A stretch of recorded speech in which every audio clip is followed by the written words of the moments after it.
गोविंद हरे मुरारी हे नाथ नारायण वासुदेव।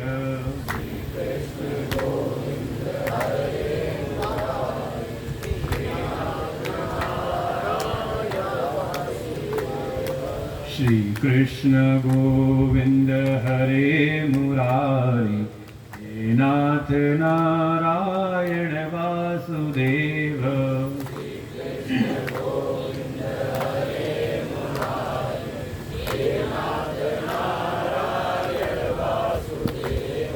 श्री कृष्ण गोविंद हरे मुरारी हे नाथ नारायण वासुदेव।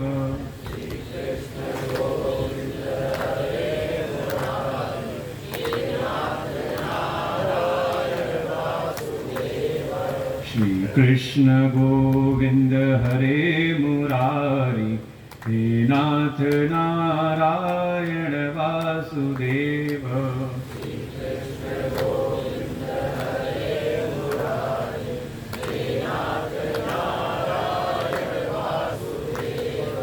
हे नाथ नारायण वासुदेव।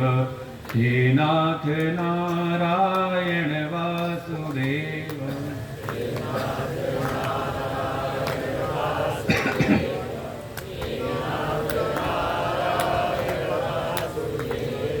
श्री कृष्ण गोविंद हरे मुरारी हे नाथ नारायण वासुदेव।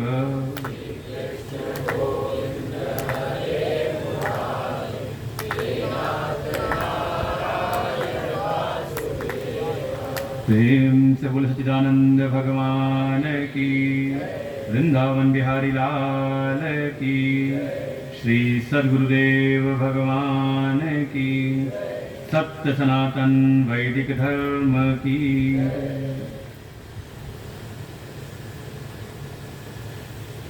ओम सहना भवतु सहनौ भुनक्तु सह वीर्यं करवावहै तेजस्विनावधीतमस्तु मा विद्विषावहै। ओम शांति शांति शांति।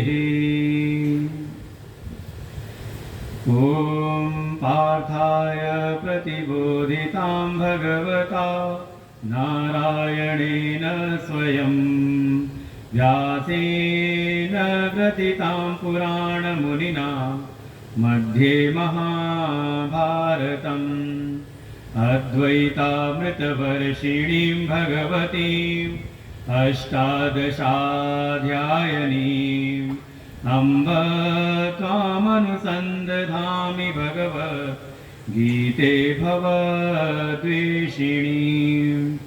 नमोऽस्तु ते व्यासविशालबुद्धे पुल्लारविन्दायतपात्रनेत्र येन त्वया भारततैलपूर्ण प्रज्वालितो ज्ञानमय प्रदीप प्रपन्नपारिजाताय स्तोत्रवेत्रैकपाणये ज्ञानमुद्राय कृष्णाय गीतामृतदुहे नमः। सर्वोपनिषदो गावो दुग्धा गोपालनन्दना पार्थो वत्सः सुधीर्भोक्ता दुग्धं गीतामृतं महत्। वसुदेवसुतं देवं कंसचाणूरमर्दनं देवकी परमानन्दं कृष्णं वन्दे जगद्गुरुं। यं ब्रह्मा वरुणेन्द्ररुद्रमरुत स्तुन्वन्ति दिव्यैस्तवैः वेदैः साङ्गपदक्रमोपनिषदैः गायन्ति यं सामगा। ध्यानावस्थिततद्गतेन मनसा पश्यन्ति यं योगिनो यस्यान्तं न विदुसुरासुरगणैः देवाय तस्मै नमः। शङ्करं शङ्कराचार्यं केशवं बादरायणं सूत्रभाष्यकृतौ वन्दे भगवन्तौ पुनः पुनः। ईश्वरो गुरुरात्मेति मूर्तिभेदविभागिने व्योमवद्व्याप्तदेहाय दक्षिणामूर्तये नमः।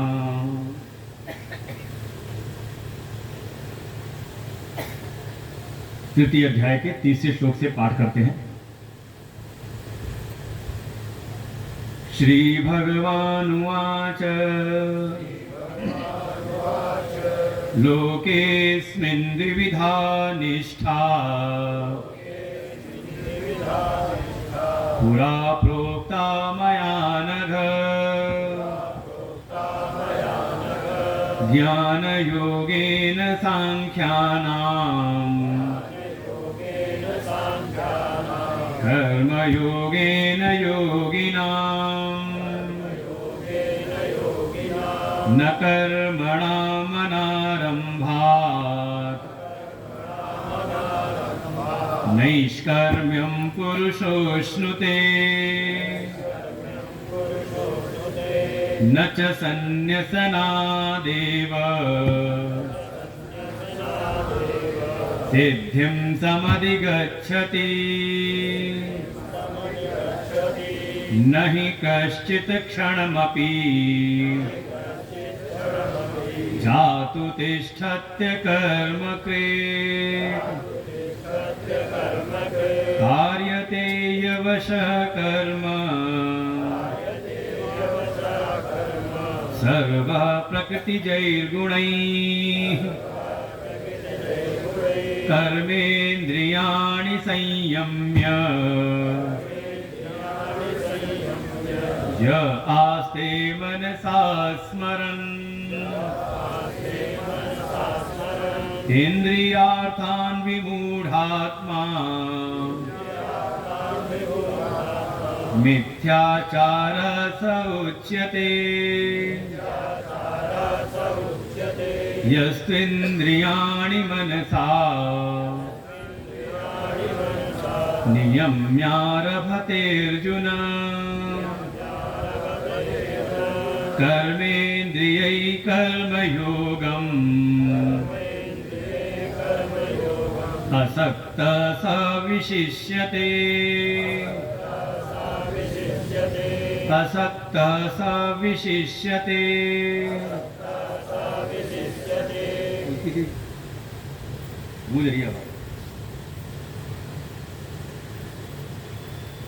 आनंद कंद सच्चिदानंद परमपिता परमेश्वर भगवान श्री कृष्ण जी के चरणों में पूर्णशः नमन। परमात्मा के विभिन्न स्वरूप प्रातः स्मरणीय परम श्रद्धेय परम वंदनीय अनंत श्री भूषित महामंडलेश्वर श्री सद्गुरुदेव भगवान के चरणों में पूर्णशः नमन। पूज्य गुरुदेव भगवान के ही कृपा पात्र पूज्य चरण उपस्थित संत भगवंत सौपस्थित भगवत भक्त श्रद्धा भक्ति स्वरूपणी मातृशक्ति।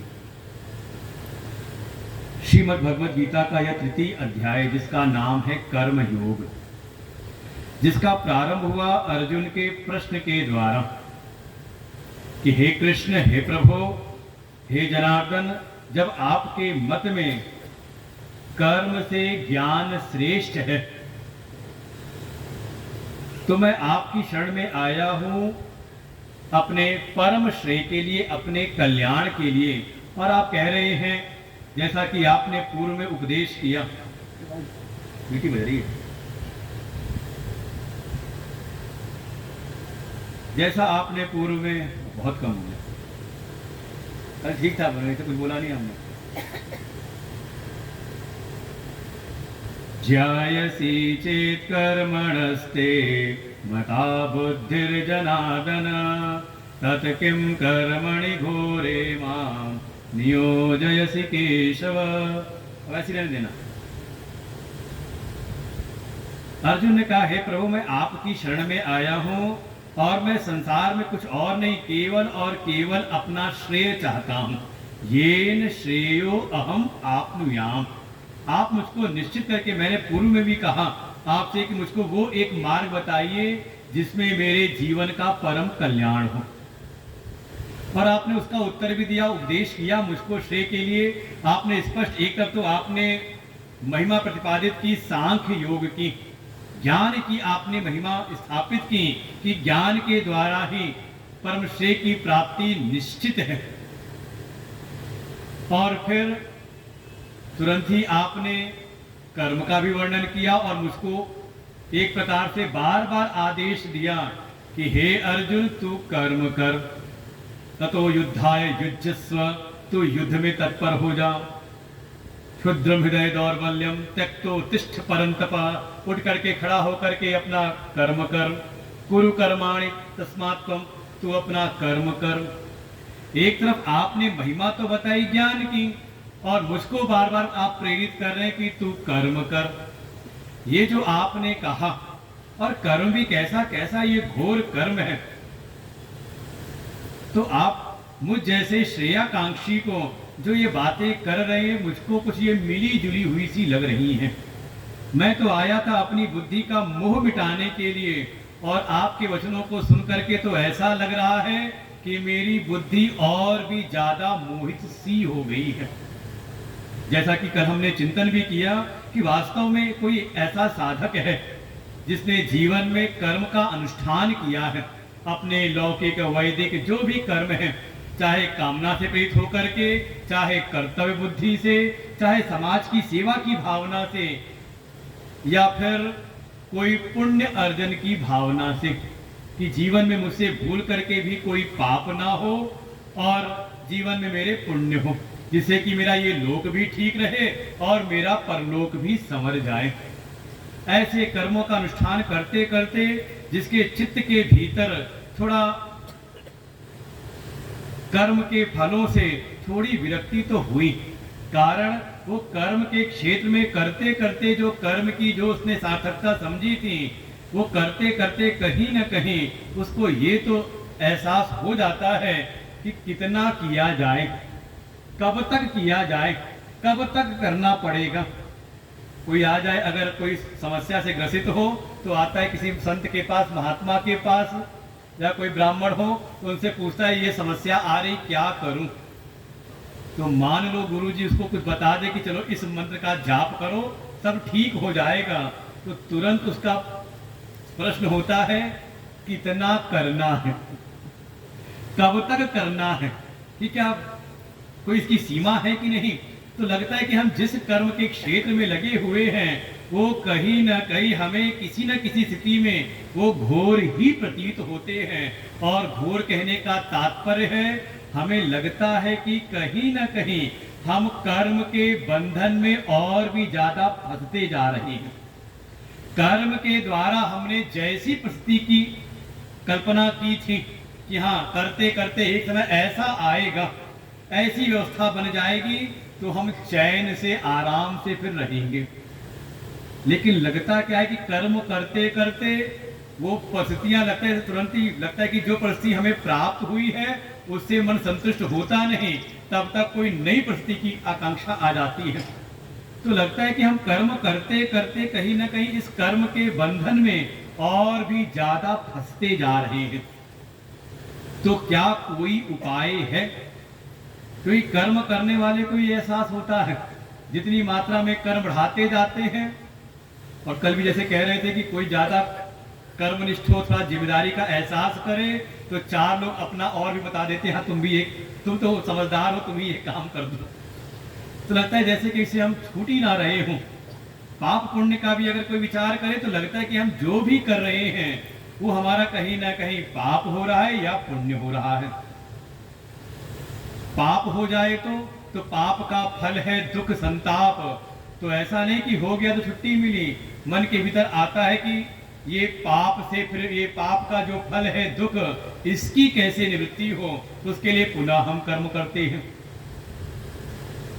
और मान लो कोई पुण्य भाव से करे तो पुण्य का फल है सुख, अनुकूल परिस्थितियां, और कोई अनुकूल परिस्थिति, कोई सुख की प्राप्ति हो जाए तो पुनः प्रयास होता है कि ये परिस्थिति ऐसी ही बनी रहे।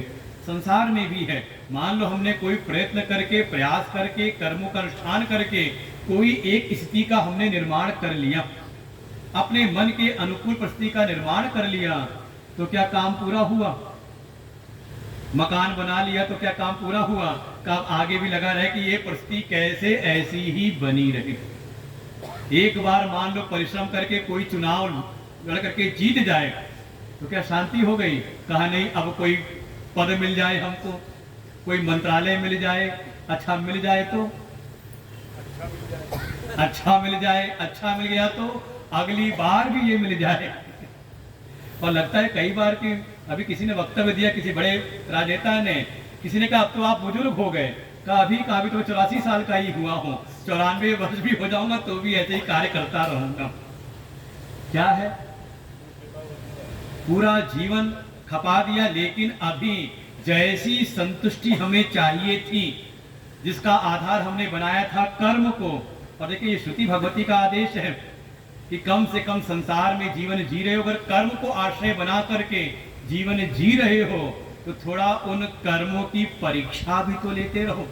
परीक्ष लोकान क्रमचितान ब्राह्मणों, जिसका चित्त अभी कर्म को ही आश्रय बना करके जीवन जी रहा है, थोड़ा उनकी परीक्षा लेकर के तो देखो कि इन कर्मों का जो परिणाम आपको प्राप्त हो रहा है, क्या ये वैसा है जैसा आपने चाहा था? क्या आपको नित्य की प्राप्ति, नित्य सुख की प्राप्ति हो गई? तो लगता है बस वो क्षितिज की रेखा के जैसे कि हाँ अभी नहीं हुआ है, थोड़ा और प्रयास कर लेंगे तब हो जाएगा। हमारे गुरुदेव तो पूरी जीवन यात्रा सुना देते हैं, बचपन से कैसे कैसे कैसे कैसे आगे बढ़ता है।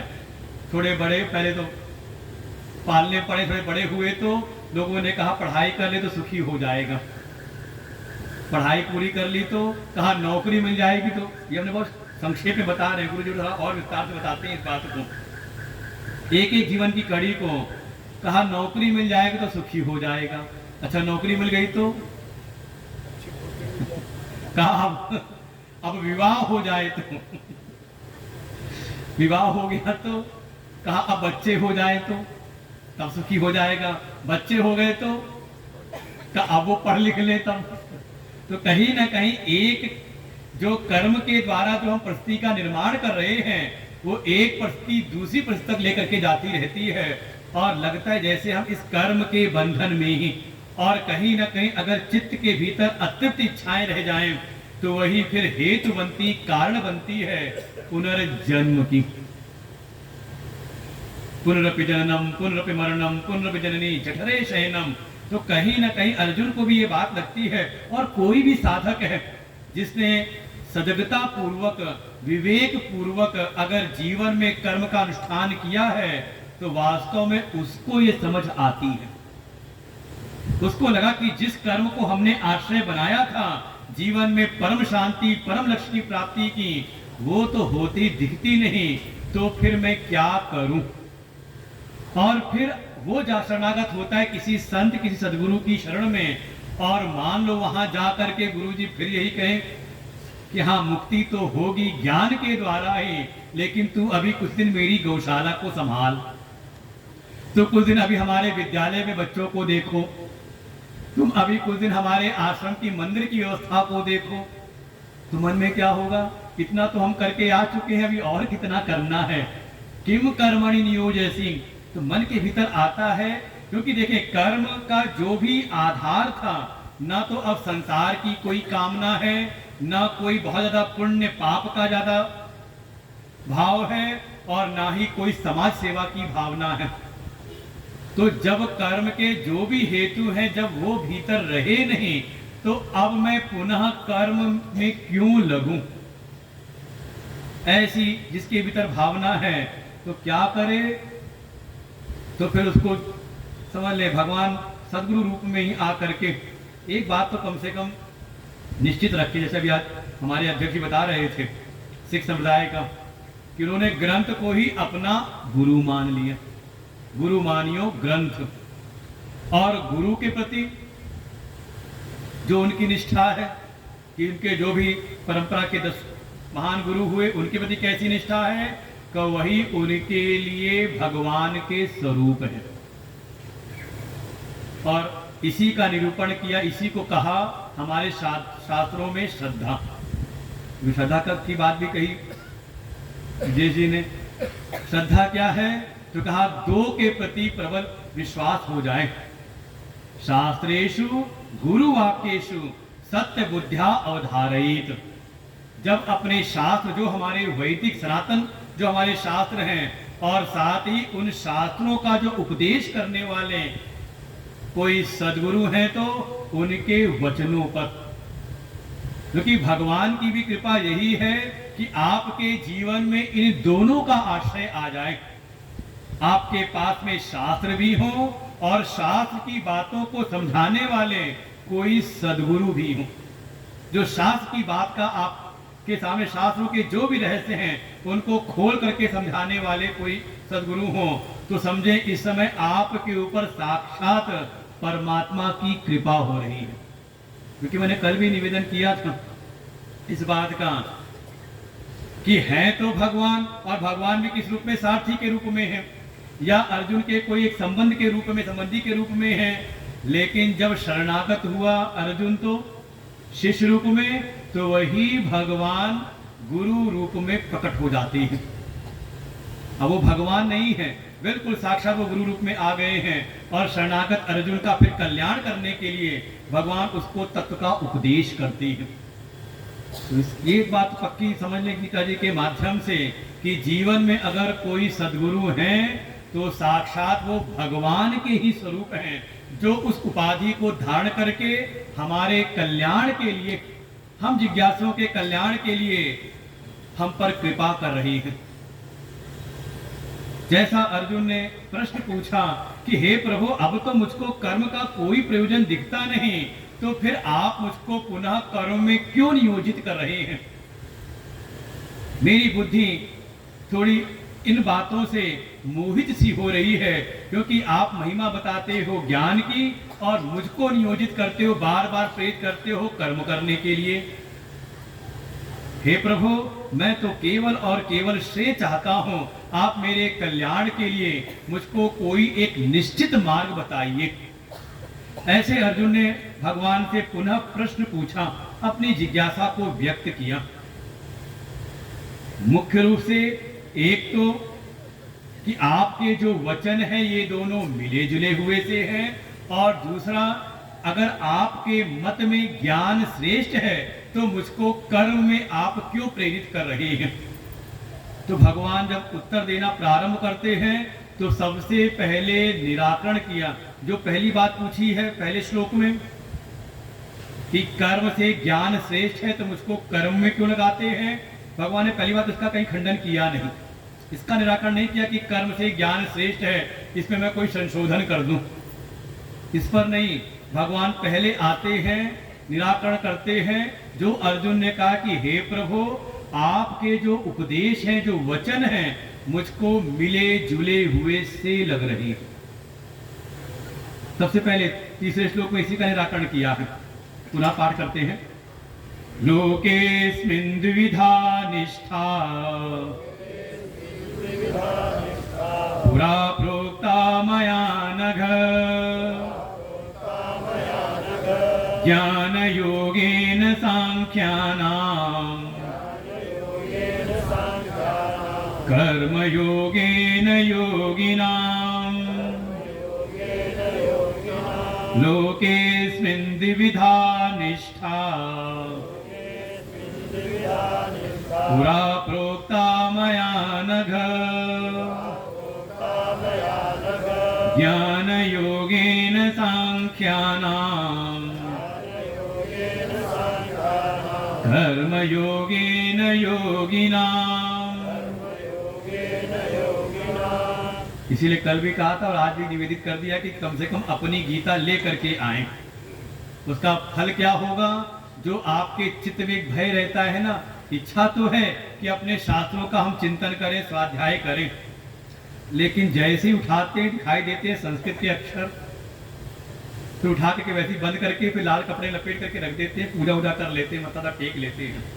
लगता है ये हमारी पहुंच के अंदर है, नहीं पहुंच के बाहर की चीज है।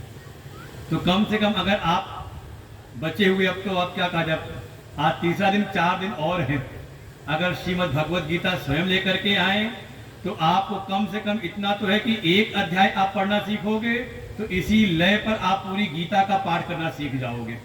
एक लय है इसकी, छंद के अंतर्गत है, तो उसी लय में आप पाठ करना देखोगे तो अपने आप वो लय पकड़ में आ जाएगी आपको। धर्म गीता पढ़ना तो आप सीख जाओगे। भगवान ने सबसे पहले निराकरण किया कि हे अर्जुन, तू बात कहता है कि मैंने मिले जुले हुए से, तो भगवान कहते मैंने पिछले अध्याय में क्या, दूसरे तू कह रहा दूसरे अध्याय में, पिछले अध्याय में, मैंने पिछले अध्याय क्या, मैंने सृष्टि के प्रारंभ में भी कभी ऐसी मिली जुली बातें नहीं कही, बिल्कुल अलग अलग स्पष्ट स्पष्ट बात कही है। अस्मिन लोके द्विधा निष्ठा, इस लोक में मैंने 2 प्रकार की निष्ठाओं का वर्णन किया है। कब किया है, मेरे द्वारा हुआ है, कब हुआ है, पूरा प्रोक्ता, बिल्कुल सृष्टि के प्रारंभ में, जिस समय सृष्टि की उत्पत्ति हो रही थी उसी समय से ही मैंने 2 प्रकार की निष्ठाओं का वर्णन किया है। कौन कौन सी निष्ठा, तो कहा एक सांख्य निष्ठा और दूसरी योग निष्ठा, और उसके लिए साधन भी बताए हैं कि जो सांख्य निष्ठा है वो उसका साधन है ज्ञान योग, और दूसरा जो योग निष्ठा है, योगियों की निष्ठा जो है उसके लिए साधन मैंने बताया है कर्म योग। और समझे, ये पूरे हमारे वैदिक शास्त्र का ये सार है। अगर वैदिक धर्म को आपको समझना है तो ये मूल है। द्विविधो ही वेदोक्तो धर्म प्रवृत्ति लक्षणम निवृत्ति लक्षणम च। जैसे आपने कभी भागवत की कथा सुनी हो तो उसमें जब भी सृष्टि का प्रकरण आता है, जब प्रजापति ब्रह्मा सृष्टि का विस्तार करते हैं तो सबसे पहले किसकी उत्पत्ति हुई, किसी को ध्यान हो? अभी बता रहे थे 1 महीने पहले यहाँ भागवत हुई थी। बस ये है कि आजकल की भागवत में जो मूल विषय, जो गुण विषय, उनका वाचन कम होता है, केवल वो कथाएं रह गई हैं भजन कीर्तन तक या कुछ कथानकों, प्रसिद्ध कथानकों तक ही। वहां अगर आप जाकर के स्वयं स्वाध्याय चिंतन करेंगे तो वहां देखेंगे सबसे पहले ब्रह्मा जी से प्रकट हुए उनके मानस पुत्र सनत कुमार। 4 ब्रह्म कुमार हैं, सनक, सनंदन, सनातन, सनत, चारों को एक साथ कहा सनत कुमार। कितनी बड़ी गृहस्थी बसाई उन्होंने। ब्रह्मा जी ने कहा प्रजाओं को उत्पन्न करो, गृहस्थी बढ़ाओ। उन्होंने हाथ जोड़ के प्रणाम किया, ये घर गृहस्थी का झंझट हमें प्रिय नहीं, हम तो जाएंगे केवल और केवल ज्ञान में रमण करेंगे, आत्म रमण करेंगे। और चले गए बद्री विशाल धाम, सत्संगार्थम समायाता, और फिर वहां पर ज्ञान योग में ही अपना समय व्यतीत करने लगे। और वही उनकी भेंट हुई थी देवर्षि नारद से। कथा अगर आपको ध्यान हो, भक्ति ज्ञान वैराग्य वाली, प्रारंभ वाली। और उसके बाद का पुनः उत्पन्न हुए कौन, कहा देवर्षि नारद। कितनी बड़ी गृहस्थी है देवर्षि नारद की। का वो भी बीना बजा करके बस नारायण नारायण करने में ही, ज्ञान में ही रमण करते रहे, चले गए। उसके बाद सप्त ऋषियों की उत्पत्ति हुई, उन्हीं से उत्पन्न हुए दक्ष, और दक्ष प्रवृत्ति के अनुयायी हुए।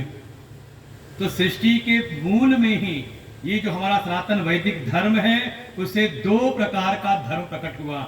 एक निवृत्ति लक्षण वाला, अर्थात संसार से निवृत्त होकर के केवल और केवल तत्व ज्ञान में ही रमण करने वाले, आत्मज्ञान में ही रमण करने वाले, ऐसे लक्षणों को प्रकट करने वाला निवृत्ति धर्म प्रकट हुआ।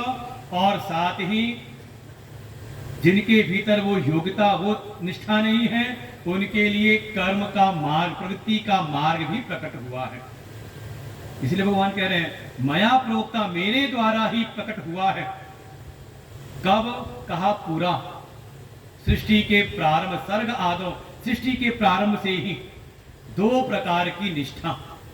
निष्ठा को समझें, जैसे कई बार ये शब्द होता है हमारी बड़ी निष्ठा है भगवान में या गुरु जी में, तो तात्पर्य क्या है? अगर कोई कहे गुरु जी में हमारी निष्ठा है तो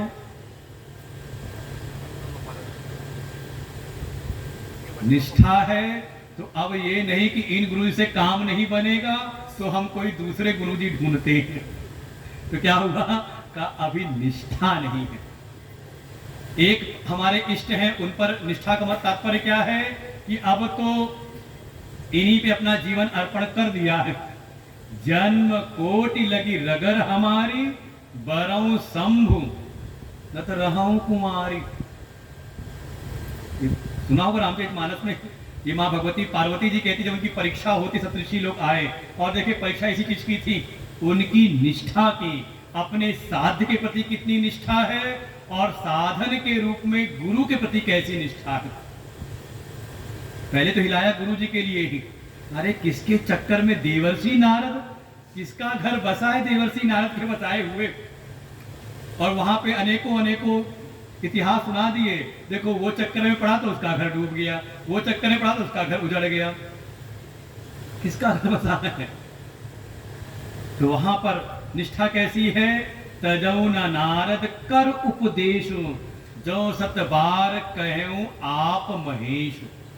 इसे कहते हैं निष्ठा, अविचल स्थिति। मन हमारा डावा डोलो चाहे कैसी परिस्थिति आ जाए। और इसको कई बार कहते हैं हमारी भक्ति में, कहते हैं कि 9 प्रकार की भक्ति में एक भक्ति होती है सख्य भक्ति, सखा भाव।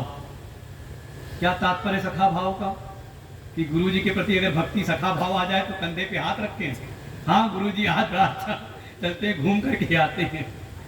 का ये भाव नहीं, भाव ये है कि चाहे हमारे घर परिवार के कोई अच्छी बात भी हमें कहें तो भी हमें लगता है कि ये हमारे हितैषी है नहीं, और कोई गलत बात कहे तो उसमें कैसे हो सकता है। घर परिवार भाई बंधु की बात हमें कभी ना कभी लग जाता है। और कई बार तो कहते हैं नए जमाने के बच्चों का ऐसा ही रहता है, माता पिता कोई बात कहे तो हमें किसी ने एक बार फोटो भेजी, एक इमेज बना करके भेजी कि किसी माता पिता ने कोई आज्ञा दी तो तीर के जैसे आया और यहां पर आकर के ऊपर से घूम करके इधर से निकल गया। लेकिन 4 दोस्तों ने कोई बात कही तो सीधे भीतर प्रवेश कर गई अंदर। क्या है तो इसको शिव पुराण में बड़ी अच्छी बात कही। वहां भी 9 प्रकार की भक्ति में जब आई सत्य भक्ति तो वहां वर्णन किया कि जैसे कोई मित्र हमारे मंगल की बात कहे चाहे अमंगल की बात कहे। अरे कई बार तो ऐसे ऐसे अपशब्द देते हैं और सुनने वाला मुस्कुराता रहता है, और वही कोई दूसरा बोल दे तो शायद अपशब्द पूरे हो ना, बत्तीसियां बाहर आ जाए। लेकिन कहीं ना कहीं क्या लगा कि हमारे मंगल की बात कही तो भी अच्छा लगता है, मंगल ही लगता है, और कोई अमंगल की बात भी कह दे तो लगता है कि हमारा ये मित्र है, इसने अच्छा ही कहा है, जो भी कहा है यही करना है। ऐसे ही भाव आ जाए जिस क्षण परमात्मा के प्रति और अपने सद्गुरु के प्रति, कि भले हमें सामने देखने में लगे एक बार कि शायद ये हमारे मंगल या अमंगल की बात लगती है, क्योंकि हम विचार करते हैं अपनी दृष्टि से और उनकी दृष्टि है व्यापक, वहां तक दृष्टि अभी हमारी पहुंची नहीं है। अपनी क्षुद्र दृष्टि से बुद्धि से हम विचार करते हैं तो कई बार तो ऐसा लगता है गुरु जी ने ऐसा क्यों कह दिया, ये तो बिल्कुल ठीक नहीं है, ऐसा करके तो हमारा जीवन व्यवहार ही बिगड़ जाएगा दुनिया में एकदम। जो भी पुराने साधक उनको अनुभव होगा इस बात का। लेकिन जब उसको करके देख लिया तो लगा कि नहीं, उस समय तो हमें समझ नहीं आया था, आज ये बिल्कुल पक्का समझ में आ गया। ये हमारी अपनी अनुभूति है। कभी जब हमें गुरुजी ने कहीं भेज दिया तो लगा यहाँ पर भेज दिया है, कहाँ पर, तो हमारे महाराज जी बैठे कृष्णानंद जी, कहाँ पर, कहाँ मेरठ।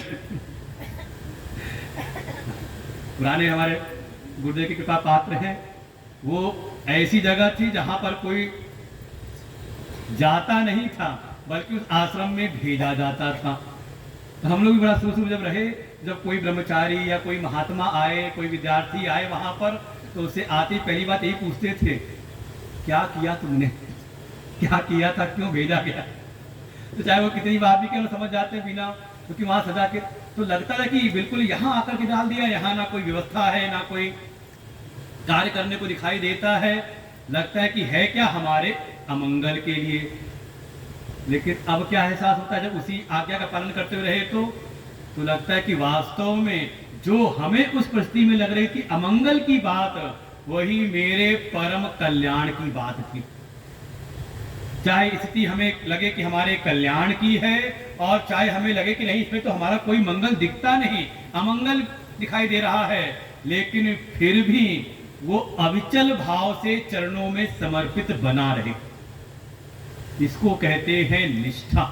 ऐसी स्थिति बन जाए कि हमारे भीतर किसी प्रकार का कोई विचलन ना रहे, इसको भगवान कहते हैं निष्ठा। तो दो प्रकार की निष्ठा, एक सांख्य निष्ठा और दूसरी योग की निष्ठा।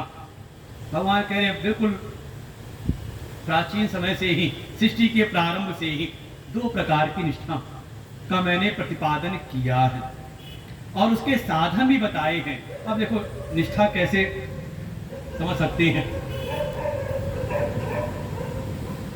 कोई एक ऐसा है प्रारंभ से ही, अभी बाल काल में ब्रह्मचर्य आश्रम में है, विद्या अर्जन कर रहा है, पढ़ाई लिखाई जैसे सामान्य लोग करते हैं, वो अपना जीवन में अपना विद्या अर्जन में लगा हुआ है, लेकिन विद्या अर्जन करते हुए उसके भीतर संसार के लौकिक जगत की कोई बहुत ज्यादा अभिलाषा है नहीं। अरे कई बार दिखाई देता, कई बार छोटे बच्चे अपने आप पूजा पाठ में ज्यादा उनका मन भाव लगा रहता है, कोई उनको लगा नहीं रहा, और कोई ऐसे हैं उनको लगाओ तो भी नहीं लगते। तो एक कोई ऐसा है जिसको प्रारंभ से पूर्व के जन्मों के जो उसकी साधना के संस्कार हैं, परिणाम स्वरूप अपने ब्रह्मचर्य आश्रम में विद्यार्थी जीवन में उसके मन के भीतर कोई संसार की लालसा नहीं। जैसे एक सामान्य बच्चे, कुछ बच्चे होते हैं वो खेल खिलौने बड़ा मन लगता है, लेकिन कोई एक ऐसा है उसका खेल खिलौने में ज्यादा मन नहीं लगता, लेकिन कोई अगर विशेष कोई ज्ञान की बात हो तो कुछ बच्चे ऐसे होते हैं जो खिलौने दे दो तो खिलौने में खेलने में लग जाते हैं, और वहीं कई बार कुछ ऐसे बच्चे होते हैं जो खिलौना उनको दे दो तो सारे खिलौने के अंजर पंजर खोल करके अलग कर देते हैं और उसके बाद फिर का जोड़ने का प्रयास करते हैं। अंतर है कि नहीं? एक है कहीं ना कहीं सामान्य स्थिति है और एक में कोई ना कोई विशेष लक्षण दिखाई देता है। अच्छा, ये माइक कैसे चलता है, क्या कैसे काम करता है, जानने की कोशिश की कभी? क्यों? 20 साल सत्संग सुन रहे हैं और बिना माइक के काम होता नहीं, और हम हर बार सुनते हैं गुरुजी ने सबसे ज्यादा नाराज होते हैं किस पर? काम माइक के लिए। तो कभी जानने की कोशिश की कि माइक में क्या समस्या होती है, इसका क्या मैकेनिज्म है, कैसे ये काम करता है? का इस पे ज्यादा ध्यान नहीं जाता, बस यही होता है कोई बढ़िया माइक वाला हो तो उसको ढूंढ करके ले आओ।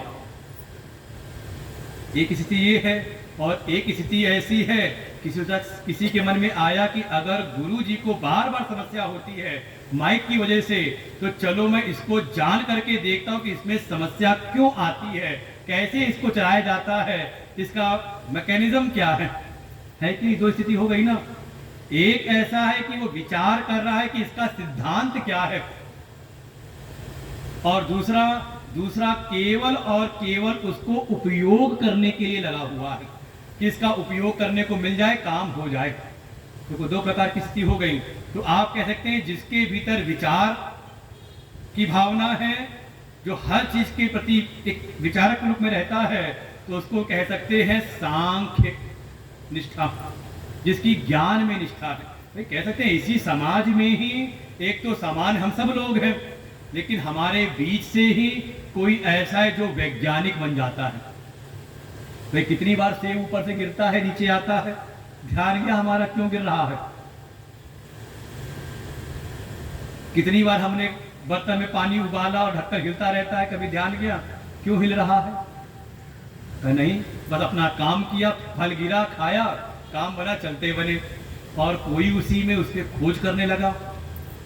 तो क्या कहेंगे उसकी निष्ठा कहाँ है? का उसकी निष्ठा है ज्ञान के ऊपर, मूल को पकड़ने का प्रयास किया। और दूसरा कोई ऐसा है जिसने जीवन के जो भी जगत के जो भी पदार्थ हैं उसका सही प्रकार से कैसे उसको अपने अनुकूल बना करके हम कार्य करें। मेरे साथ दो प्रकार का विभाग ऐसे भी कह सकते हैं, एक इंजीनियरिंग विभाग है और एक हो गया टेक्नोलॉजी। आजकल होता है ना बीई और बीटेक, क्या अंतर है दोनों में? आजकल बी ज़्यादा लोग नहीं करते, ज़्यादातर क्या है कहा बीटेक। बीटेक क्या कर रहे हो? बीटेक कर रहे हैं। अंतर क्या है?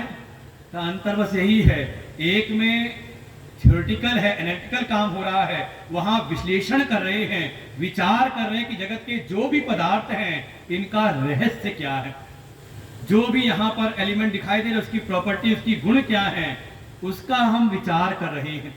और टेक्नोलॉजी वाले कहा उसने जो विचार किया उसको अपने अनुकूल जीवन में हम कैसे बना ले। हमारी दो बात, भगवान भी यही कह रहे हैं कि बस ऐसे ही दो प्रकार की निष्ठा वाले हैं। एक तो वो हैं जो प्रारंभ से ही इस जगत के स्वरूप को समझने का, जगत के रहस्यों को समझने का, अपने आप को जानने का, जगत का विचार करने में, अपने स्वरूप के विचार करने में और जगदीश ईश्वर का विचार करने में जिनकी निष्ठा है बाल्यकाल से ही। तो क्या हुआ? कहा वो ऐसे, और भगवान भाष्यकार इसको अच्छा समझाते हैं, सांख्या नाम। कौन किसको कह रहे हैं सांख्य?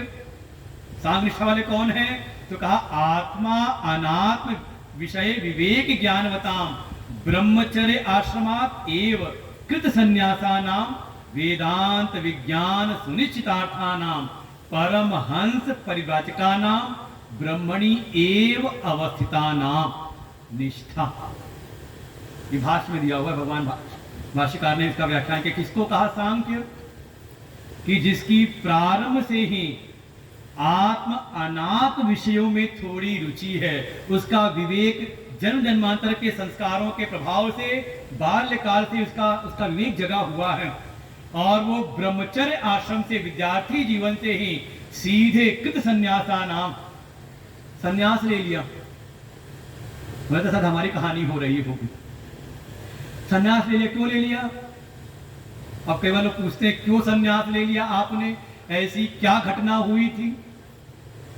तो उसमें क्या उत्तर दें? तो जो मन में आता उत्तर दे देते हैं, लेकिन जब भाष्य पढ़ते हैं तो लगता है कि ये कहीं ना कहीं जन्म जन्मांतर के जो संस्कार थे उन्होंने विवेक को जगाया और उससे प्रेरित होकर के सीधे ही, अब शायद संसार में उतनी रुचि नहीं रही, क्या हुआ? ज्ञान की प्राप्ति करनी है। और हमारा अपना एक अनुभव, एक समय की ऐसी स्थिति थी कि हम गए गुरु जी के पास में, एक बार साथ में गए थे कहीं प्रवचन में, उनसे हमने धड़ कम से कम कुछ नहीं तो दर्जनों प्रश्न पूछ डाले। आत्मा क्या होती है, अनात्मा किसको कहते हैं, अद्वैत क्या है, द्वैत क्या है, ऐसे धारा जो मन में सुनते रहते थे। वो समय मिला, कहीं गए थे गुरु जी साथ सत्संग में ही, छुट्टी का समय था, एक सप्ताह का बीच में, तो चलो चलते हैं गुरु जी साथ में ही। वहाँ धारा सब पूछ लिया और गुरु जी बड़े प्रेम से बताते चले गए। तो जब सब सुन लिया तो हमने कहा गुरु जी फिर तो मैं भी आत्मज्ञानी हो गया, भाई आत्मा को मैं जान गया, भाई आत्मज्ञान प्राप्त करना चाहिए। तो आपने मुझको बता दिया कि आत्मा क्या है, तो मैं आत्मज्ञानी हो गया, तो बस अब काम पूरा हुआ। तो गुरु जी मुस्कुराए, कहा इतना आसान नहीं, खाला का घर ना है। अभी आत्मज्ञान तो हुआ है, जानकारी तो हो गई, बौद्धिक ज्ञान तो हुआ है, लेकिन अभी निष्ठा नहीं हुई है। हाँ, अगर इस विषय के प्रति अगर निष्ठा है तो ज्ञान योग का आश्रय लेकर के कृत संन्यासा नाम, फिर आगे बढ़ जाओ, कृत संन्यासा नाम वेदांत विज्ञान सुनिश्चित अर्था नाम। अब फिर अगर ऐसी ज्ञान के प्रति निष्ठा है तो फिर थोड़ा वेदांत का विचार करो। उसके लिए ज्ञान योग का साधन बताया है। किसके लिए? का जिसको प्रारंभ से ही, जिसके चित्त के भीतर संसार की कोई वासना नहीं। अब कोई ऐसा नहीं कहता कि लेश भी ना हो, होगी थोड़ी बहुत, लेकिन प्रधानता है कहीं ना कहीं आत्मज्ञान की, आत्म अनात्म विषयों की। तो यही कारण है कि कोई बाल्यकाल से निकल पड़ता है, कोई ऐसा नहीं कि अचानक किसी ने धक्का दिया या कोई पकड़ के खींच करके ले गया। स्वतः ही लगता है जैसे जीवन में परिवर्तन आया, इधर मन लगता नहीं और उधर टिक जाता है, चला गया, एक तरफ हो गया ऐसा। तो उनके लिए, ऐसी निष्ठा वालों के लिए ज्ञान योग बताया था। जो अर्जुन कह रहा था ना कि मिले जुले हुए थे, आप महिमा बता रहे हो ज्ञान योग की, लेकिन मुझको लगा रहे हो कर्म में। तो भगवान कहना चाह रहे कि खुद अपने को पहचान लो, और वास्तव में अपना आकलन कोई स्वयं नहीं कर सकता। इसके लिए ही हमारे गुरुदेव कहते हैं 3 चीज का विचार करना चाहिए, निश्चय करना चाहिए जीवन में। साध्य का निश्चय कि जीवन का परम साध्य क्या है, क्या साध्य है, परम साध्य। तो अब गीता जी में हो तो समझ लो, जो अर्जुन कहता है यत् श्रेयस्यात् तदेकं वद निश्चित्य येन श्रेयो, श्रेय की प्राप्ति, अपना परम कल्याण, मोक्ष की प्राप्ति का यही परम साध्य है। तो साधन क्या होगा इसका? तुरंत हम साधन पकड़ने की कोशिश करते हैं, लेकिन अगर गीता जी को समझे तो भगवान के अर्जुन भी कह रहा है साधन पकड़ना चाह रहा है कि मुझको फिर आप इसी में लगा दो। भगवान कह रहे साध्य और साधन के बीच में एक कड़ी और है, वो है साधक की स्थिति। साधक कहां पर खड़ा है, उसकी मनोभूमि कैसी है, उसकी बौद्धिक स्थिति कैसी है, ये विचार करना भी अनिवार्य है। इसीलिए साधना के मार्ग में चाहे कोई श्रेष्ठ से श्रेष्ठ साध्य का निश्चय कर ले और साधन भी अच्छे पकड़ ले, लेकिन सद्गुरु शरणागति ना हो तो भटकाव की अनेकों अनेकों संभावनाएं रहती हैं। इसीलिए परम आवश्यक है, क्योंकि हम अपनी स्थिति को कोई भी, मान लो मुझे अपनी योग्यता को जांचना हो तो हम खुद ही प्रश्न पत्र तैयार करें, खुद ही अपना हम उसका हल करें प्रश्न पत्र को, और खुद ही हम उसको जांचें भी, तो होगी फिर स्थिति जो चाह रहे थे। और अपने को हम अच्छे नंबर देकर के पास कर लें तो हमारी योग्यता जो है मानी जाएगी। वो पहले होता है सेल्फ अटेस्टेड, अभी समय भी रहता है, सेल्फ अटेस्ट कर दे, ठीक है कर तो दिया है, लेकिन उसकी उतनी ज्यादा मान्यता है ही नहीं। कब मानी जाएगी योग्यता? हमारी योग्यता तब मान्य होगी जब हमसे कोई ज्यादा श्रेष्ठ योग्य व्यक्ति हमारी योग्यता को जांच करके हमें बताए कि हाँ हमारी क्या योग्यता है कि नहीं। तो फिर का इसीलिए बीच की जो कड़ी है साधक की स्थिति, साधक की निष्ठा कहां पर है, उसका निर्धारण तो जो पहुंचे हुए कोई सदगुरु है वो उसका आकलन करते हैं और उसके अनुरूप उसको साधन बताते हैं। तो अगर सांख्य में निष्ठा है तो सीधे उसके लिए ज्ञान योग की साधना है, लेकिन अगर वैसी निष्ठा नहीं है तो देखो इसको समझ सकते हैं एक तरह से, और फिर आगे बढ़ते हैं इसको कि कोई तो ऐसा है जो सत्य को यथार्थ रूप में जानना चाहता है।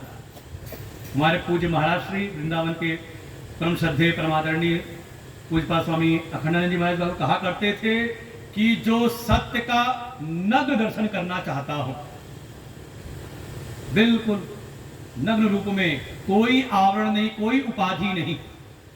कई बार करते ना भगवान के निर्वाण दर्शन, कहते किसी को मिल जाए तो बहुत अच्छा होता है, पर ज्यादा दर्शन क्या होते हैं समाज में, चाहे बिहारी जी के करो चाहे बद्री विशाल भगवान के, तो वहां हम लोग जो दर्शन करते हैं वो श्रृंगार किया हुआ। लेकिन कभी किसी ने बद्री विशाल भगवान के निर्वाण दर्शन किए हैं? किसी ने? जैसे वो हैं वास्तव में श्रृंगार के बाद तो हमें दिखाई देता है पद्मासन में बैठे हुए बद्री विशाल भगवान हैं, लेकिन उनका वास्तविक निर्वाण दर्शन वो शालिग्राम शिला है, पद्मासन में बैठी हुई। किसी ने दर्शन किया हो? अब की बार जब जाना तो सुबह की जो 5 बजे की जो आरती पूजा होती, जब आप उसमें सम्मिलित होंगे तो उसमें भगवान को जब स्नान कराते हो, यहाँ तक कि श्रृंगार के पहले उनके ऊपर चंदन का पूरा एक मोटा लेप लगाया जाता है, वो चंदन मिलता है प्रसाद के रूप में वहां पर, उस समय सब चंदन हटा करके उनका निर्वाण, उनको स्नान कराया जाता है पूरी पूजा में, तब आप दर्शन कर सकते हो। तो ऐसे ही जो भगवान का सत्य का बिल्कुल निर्वाण दर्शन करना चाहता हो, बिल्कुल नग्न रूप में उसको देखना चाहता हो, वास्तव में वो है सांख्य निष्ठा वाला। उसके लिए साधन है ज्ञान योग। अब सीधे वो विचार में प्रवेश करे। लेकिन कोई ऐसा है जो अभी सत्य को अपने मन के अनुकूल चाहता हो, भगवान मिले दिखाई दे तो कैसे दर्शन हो, कम से कम हाथ में मुरली तो हो उनके। अरे नहीं नहीं, भगवान कैसे हो? तुलसी मस्तक तब नवे, धनुष बाण ले हाथ, कहा जब धनुष बाण हाथ ले तो, नहीं नहीं कौन चाहिए, कहा अभी नवरात्रि बीती है ना। तो जो कहीं ना कहीं अपनी मन के अनुकूल सत्य को अपने अनुकूल प्राप्त करना चाहता है, तो तात्पर्य है कि वो अभी उसमें सांख्य निष्ठा की भावना नहीं है, उसको आधार लेना पड़ेगा कर्म का। जो भगवान समझाना चाह रहे हैं कहीं ना कहीं बात समझे इस चीज को। दो प्रकार की स्थिति है, जैसे हमने कहा ना, एक कोई है किसी यंत्र के यथार्थ को जानना चाह रहा है, इसका मैकेनिज्म क्या है, कैसे काम करता है ना। तो क्या होगा, उसको जाकर के फिर पढ़ाई करनी पड़ेगी, है कि नहीं, पढ़ना पड़ेगा किसका कैसे काम करता है, कैसे वॉल्यूम बढ़ती है, कैसे कम होती है, कैसे इसका कहते हैं बेस बढ़ाना है, कैसे इसकी ट्रेवल बढ़ाना है, पढ़ना पड़ेगा उसको, जो उसको जानना चाहे। और जिसको भीतर जानना ना हो, केवल ये भाव हो कि माइक बढ़िया हो कि गुरुजी को कोई डिस्टर्ब ना हो, तो क्या करे फिर, का फिर कर्म का सहारा ले, स्कूटर उठाए और जाए देखे सबसे बढ़िया माइक वाला कौन सा है, 4 लोगों से पूछे, फिर जितना खर्चा बताए उतना खर्चा दे करके, है कि नहीं। तो ऐसी जो सांख्य निष्ठा वाले हैं उनके लिए ज्ञान योग बिल्कुल अलग बताया है, और जिनमें वो योग्यता नहीं है, कर्म योगेन कर्म एव योग, कर्म योगा तेन कर्म योगेन योगिनाम कर्मणाम निष्ठा, जिनके भीतर कर्म की निष्ठा है। और देखो ये कहीं ना कहीं जीवन में चलता रहता है, आप कभी थोड़ा वेदांती हो और आप चले जाओ किसी भक्त समाज में, किसी कर्म निष्ठा वाले के लिए चले जाओ, तो आप वहां पर समझा नहीं पाओगे उसको, वो सीधे कहेगा बिना किए कैसे होगा, भगवान की प्राप्ति और बिना कुछ बिना सेवा किए ज्ञान से कैसे हो जाएगी। आपको समझ में आएगा कौन है वो, कहा कहीं ना कहीं कर्म निष्ठा वाला, जो अपने मन के अनुकूल सत्य को पाना तो चाहता है लेकिन अपने अनुरूप है। भाई ऐसे समझ ले कि कोई ऐसा है जो धान को जानता है, धान कैसे होता है उसके लिए अपना वो रोपने में और सब काम करने में लगा रहता है, लेकिन उसको पता नहीं कि धान का उपयोग कैसे करते हैं। भाई कोई किसान है वो धान रोपता है, लेकिन घर की जो गृहिणी है उसको पता है कि ये जो धान है इसको अपने अनुरूप कैसे बनाते हैं। पहले उसको कूटो, नहीं तो चले जाओ दे दो मिल में, सबसे आज के समय के कूटो काटो वाले कहाँ से बात है, का मिल में भेजा, और जब उससे निकल के आया चावल, तो चावल के भी वो अनेक रूप प्रकट करने की सामर्थ्य उसमें है कि नहीं।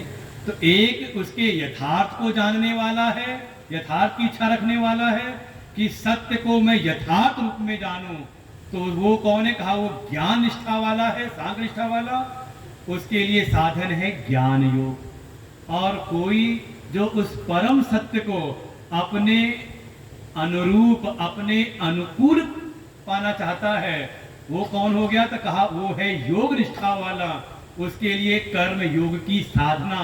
भगवान कह रहे सृष्टि के प्रारंभ से ही, तो एक तो हो गया जिसके भीतर ब्रह्मचर्य आश्रम में ही आत्म अनात्म जैसा विचार चलने लगा, तो वो है ज्ञान निष्ठा वाला, सांख्य निष्ठा वाला। उसके लिए सीधे संन्यास लेकर के वो प्रवेश कर जाए और वहां पर तत्व का विचार करे, वेदांत के अर्थों का सम्यक प्रकार से विचार करे। और जिसके भीतर वैसी निष्ठा नहीं है तो उसके लिए कहा अब वो प्रवृत्ति के मार्ग में जाए। मन के भीतर कहीं ना कहीं अभी संसार के विषयों की वासना है, संसार में उपलब्धि प्राप्त करने, संसार में कुछ निर्माण करने की भावना है कि हमें ऐसे बड़े बड़े काम करने हैं, अपने घर को संभालना है, समाज को ठीक करना है।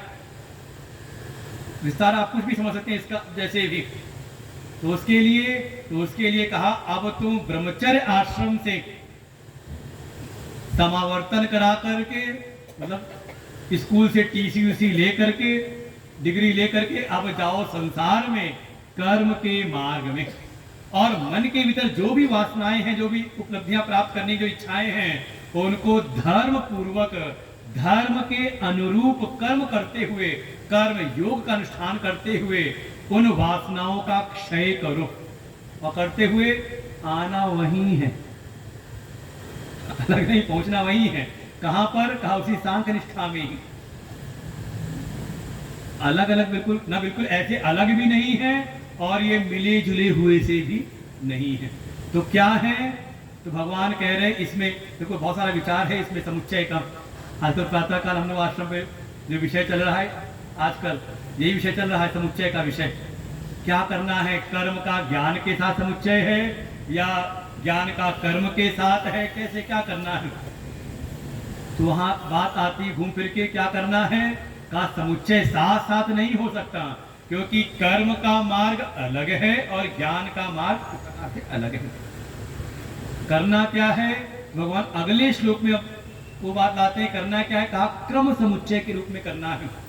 और अर्जुन के मन में जो बात थी कि जब ये कर्म घोर है, बंधनकारी है, तो मुझको कर्म में क्यों आप नियोजित कर रही हो?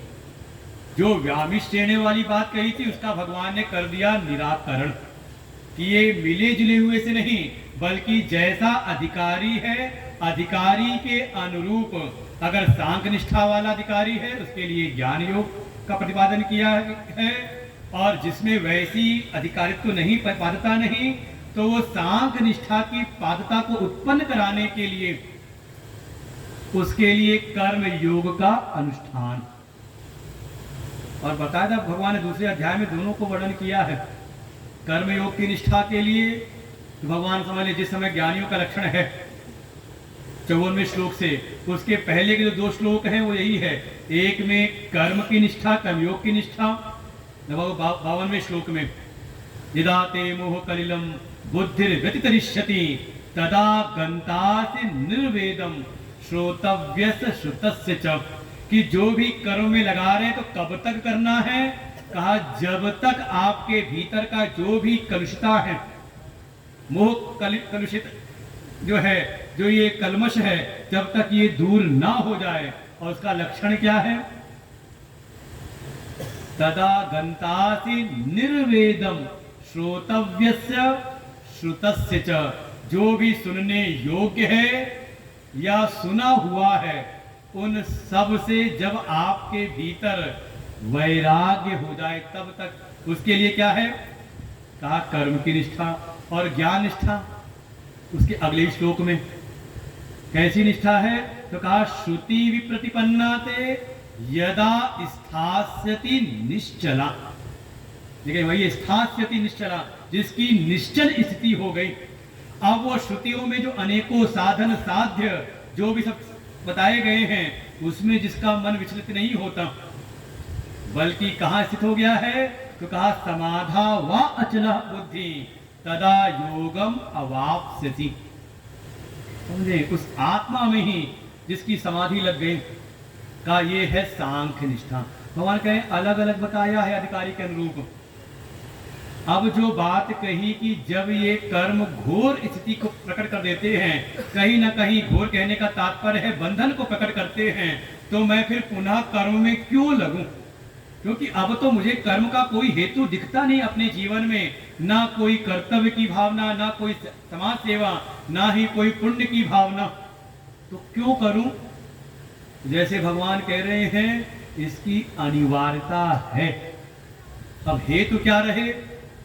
क्योंकि अब संसार में कुछ चाहिए नहीं, क्योंकि तदा गंतासि निर्वेदम श्रोतव्य श्रुतस्य च, जो सुनने योग्य या सुना हुआ जो कुछ भी है, उससे जब हमारा मन कहीं अब लग नहीं रहा उस संसार में, तो किस लिए करें? आप कह सकते हैं, तब गुरु आदेश करते हैं कि अब जो ये कार्य कर रहे हो, इसके पीछे भावना बना लो कि इसके द्वारा ही मेरा उद्धार होगा, और कोई उपाय है नहीं। वही भगवान कह रहे हैं अगले श्लोक में, 4था श्लोक, न कर्मणामनारंभात् नैष्कर्म्यं पुरुषोऽश्नुते न च सन्न्यसनादेव सिद्धिं समधिगच्छति। न कर्मणामनारंभात् नैष्कर्म्यं पुरुषोऽश्नुते न च सन्न्यसनादेव सिद्धिं समधिगच्छति। भगवान कह रहे हैं न कर्मणा अनारंभात नैष्कर्म्यम पुरुषः अश्नुते। जैसे भगवान एक बात तो पक्का कहते हैं कि मनुष्य का जो भी कहा ना साध्य का विचार, जो भी मनुष्य जो भी पुरुष है, पुरुष माने वैसा मत समझ लेना कि अब इनकी बात होगी इनकी बात नहीं होगी। पुरुष माने कोई स्त्री पुरुष की बात नहीं है, यहाँ कोई भेद नहीं। अभी हमारे अध्यक्ष जी पहले कहा हमारे सनातन धर्म में यहाँ भेद किसी प्रकार का नहीं। पुरुष माने पूरी शयनात वा, जो जीव अपना कल्याण चाहता है। और वास्तव में जो भी जीव है, जीव की एकमात्र गति है कि वो अपने अंशी को प्राप्त कर ले। प्रथम दिवस कहा था जैसे कोई जल की बूंद है तो वो अंश है, और जो समुद्र है सागर है उसका अंशी है। तो उस जल की बूंद जो समुद्र से अलग हुई है उसको तब तक बरसना पड़ता है, नदियों में प्रवाहित होना पड़ता है जब तक वो अपने अंशी से एक ना हो जाए। और देखो उस क्रम में लगी हुई है। इसलिए कहीं उसने भी कहा था नदियों में कहीं कोई मोटर पंप नहीं लगा हुआ है, क्या है सब स्वभावता उस ओर जा ही रहे हैं। तो ऐसे ही जो जीव है उसकी जो परम गति है वो परम गति तो यही है कि वो नैष्कर्म की प्राप्ति कर ले। पुरुषः नैष्कर्म्यम अश्नुते। भगवान कह रहे वास्तव में जीव को तो नैष्कर्म की ही प्राप्ति करनी है, इसमें कोई संदेह नहीं। अर्थात जो अर्जुन ने कहा था मुझको श्रेय चाहिए, तो भगवान उस श्रेय को अब दूसरा शब्द देते हैं नैष्कर्म्य। कभी नाम सुना हो नैष्कर्म सिद्धि? नहीं सुना? एक चौपाई सुनी होगी, अब कृत्य कृत्य भयों में माता। किसने कहा? हाँ हनुमान जी ने। कब कहा? कहा भगवान ने जो लक्ष्य दिया था, जो कार्य दिया था, जैसे ही वो कार्य सिद्ध हो गया, उसके पहले नहीं। उसके पहले उनको याद रहता है राम काज कीने बिनु होई कहाँ विश्राम, राम काज करी फिर मैं आवूं। देखो ये बार बार आता है उसको, उनको रहता है याद रहता है कि अभी एक कार्य है, एक कार्य अभी शेष है। जब तक कार्य सिद्ध ना हो तब तक कोई आराम नहीं, जब तक कार्य सिद्ध ना हो जाए तब तक देह भी नहीं छोड़ूंगा। काम पूरा हो जाए, माता जानकी की मैं खोज खबर बता दूं भगवान को, तो फिर आऊंगा, फिर खा लेना। लेकिन जब तक कार्य सिद्ध ना हो जाए तब तक। और जैसे ही कार्य सिद्ध हुआ तो माँ जानकी की खोज मिल गई उनको।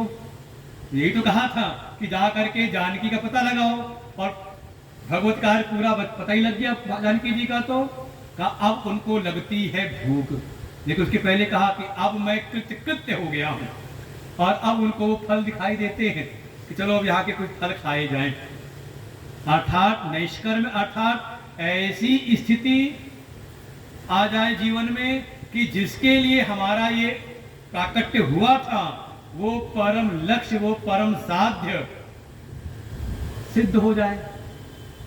भाई कोई भी कर्म किस लिए है? फल की सिद्धि के लिए ना। और फल की सिद्धि हो जाए तो कोई भी प्रवृत्ति किस लिए है? जिससे कि हम उस प्रवृत्ति से निवृत्त हो जाएं और जिंदगी भर काम करना पड़े। तो कोई चलने टहलते हुए मिल जाए, कहाँ जा रहे हो, क्यों चल रहे हो? कहा बस चलने के लिए चल रहे हैं। तो क्या कहोगे, समझदार हो? अरे कहीं पहुंचने के लिए, वहां जाना है इसलिए चले हैं। गाड़ी चला रहे हैं, कहाँ क्यों चला रहे हो? बस गाड़ी चलाने के लिए चला रहे हैं। कहने कोई समझदारी वाली बात है नहीं। किस लिए है? कि हम अपने गंतव्य तक पहुंच जाएं। जिस कार्य के लिए हमने साधन पकड़ा था, कर्म प्रारंभ किया था, वो साध्य हमें प्राप्त हो जाए। तो हम कहते अब पहुंच गया मैं। अर्थात कर्म की शून्यता। जो संसार में हम परिस्थितियां बना रहे थे, वहां कर्म की शून्यता नहीं दिखाई देती। एक परिस्थिति बनाते हैं तो दूसरी परिस्थिति खड़ी हो जाती है, दूसरी ठीक की तो तीसरी कहीं खड़ी हो जाती है। भगवान कह रहे हैं ऐसी स्थिति जीवन में प्राप्त करना ही जीवन का परम लक्ष्य है, कि हमारे जीवन में कर्म का अभाव हो जाए। कुछ भी करना शेष ना रह जाए, कब होगा? तो जो कर्म का हेतु है, हेतु समाप्त हो जाए। कर्म का हेतु तो कह सकते हैं कर्म हेतु काम स्यात्, अर्थात मन के भीतर जो कामनाएं हैं, इच्छाएं हैं, इच्छाओं का विराम हो जाए, कोई इच्छा रही ना जाए, है ऐसी संभावना। अगर मोक्ष की भी इच्छा है तो अभी निष्ठा पूरा नहीं हुआ है, फिर आपको लगना पड़ेगा कहीं ना कहीं कोई इच्छा ना रह जाए।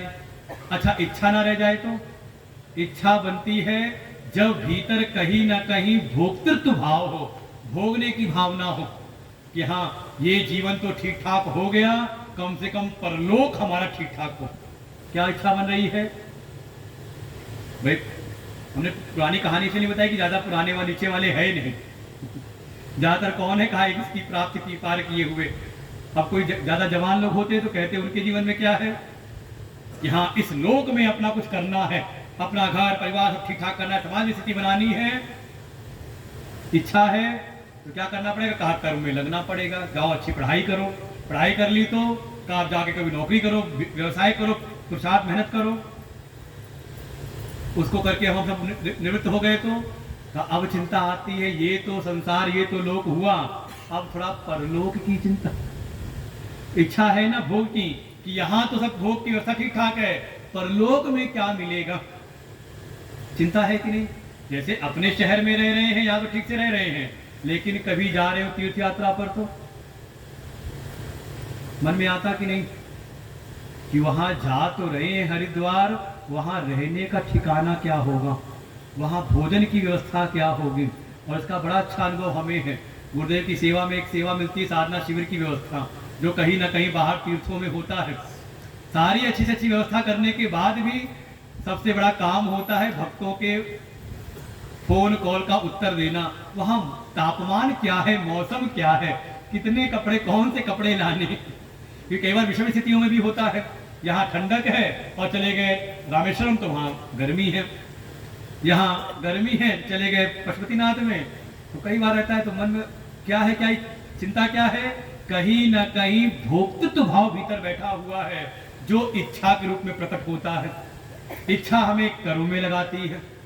तो कह रहे हैं अगर कर्म का भाव होना है तो अपनी इच्छाओं का भाव हो जाए, इच्छाओं का भाव हो तो कहा भोक्तृत्व का नाश हो जाए। तो भोक्तृत्व का नाश कब होगा? तो लगता है या तो कोई हो जड़।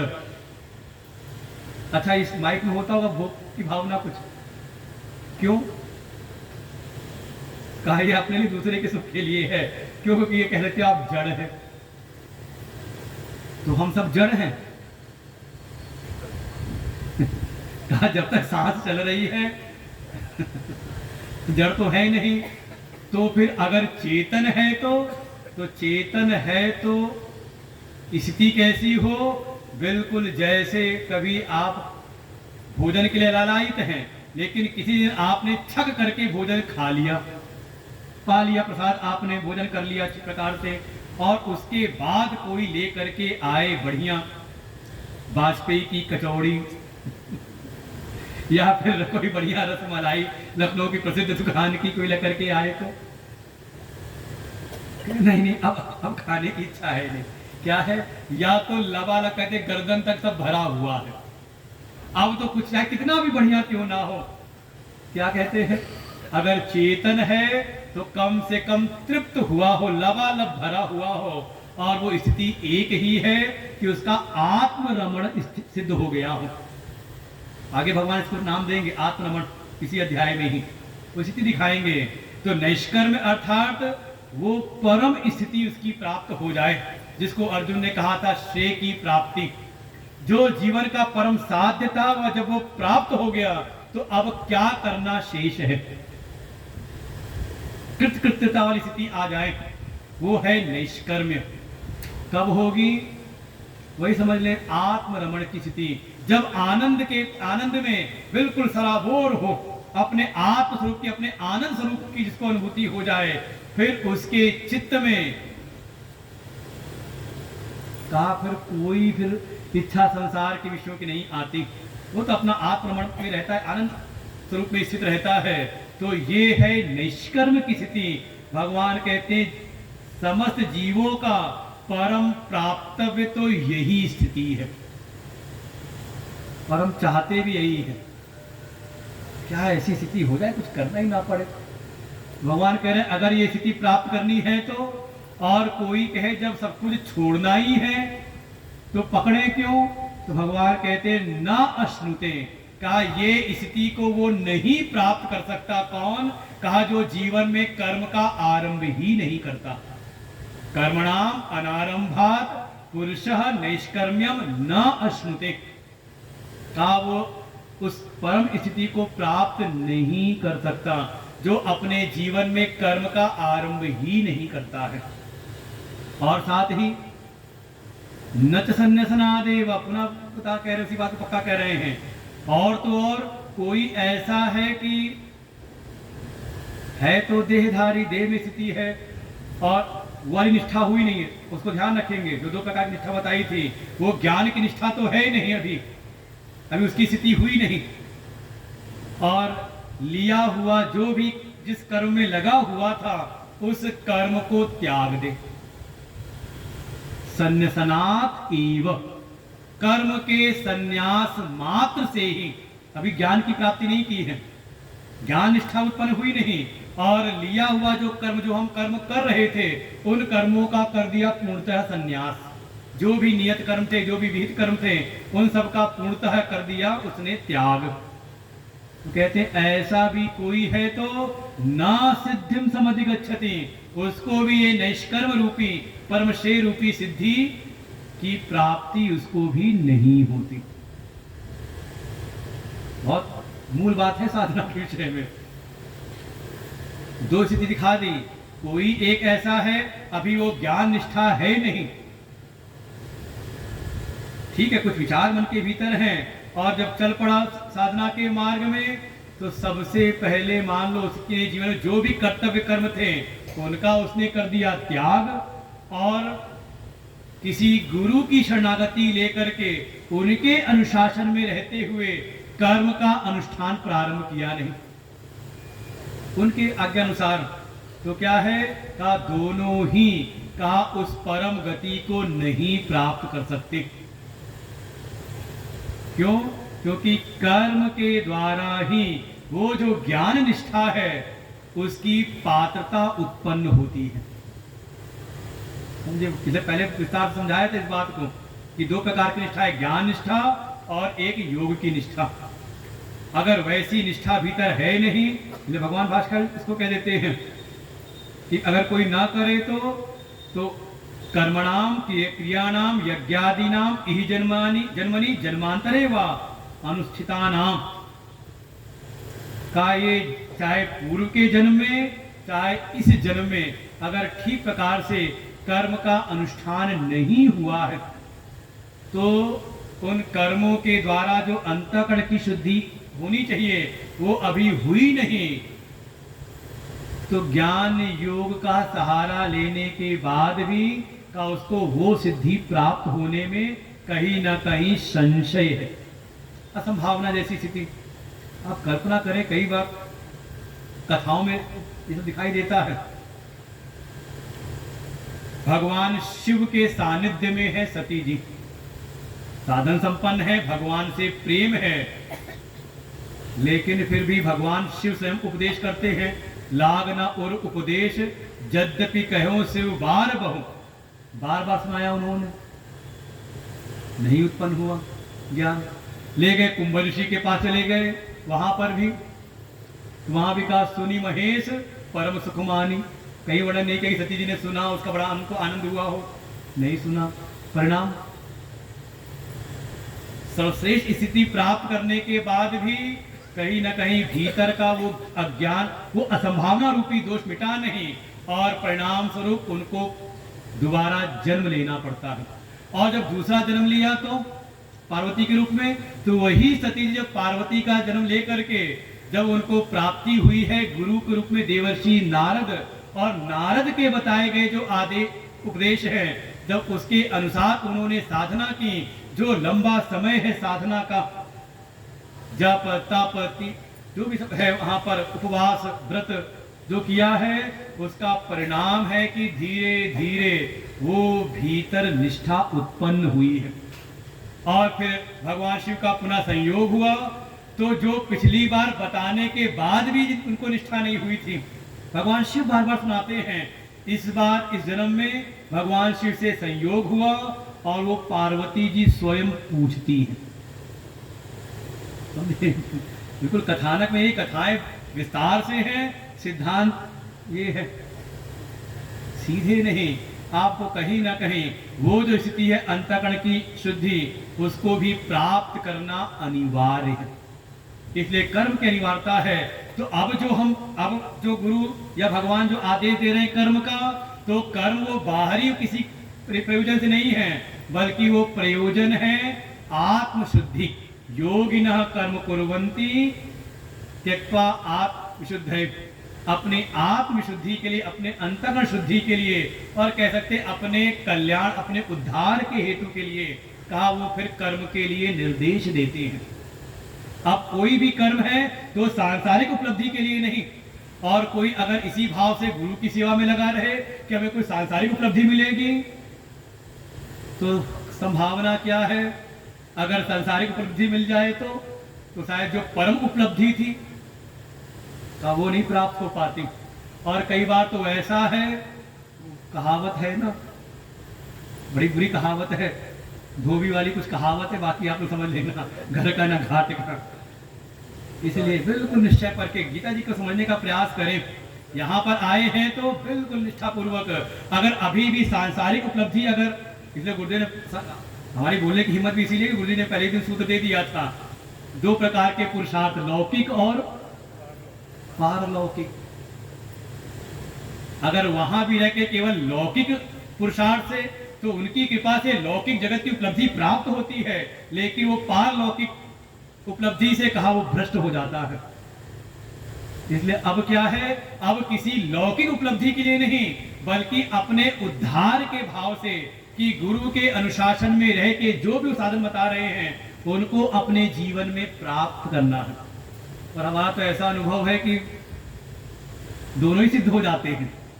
अभी आशीर्वाद देके गए तो और क्या चाहिए गुरु जी की कृपा से, और गुरु जी जो बात कह दें,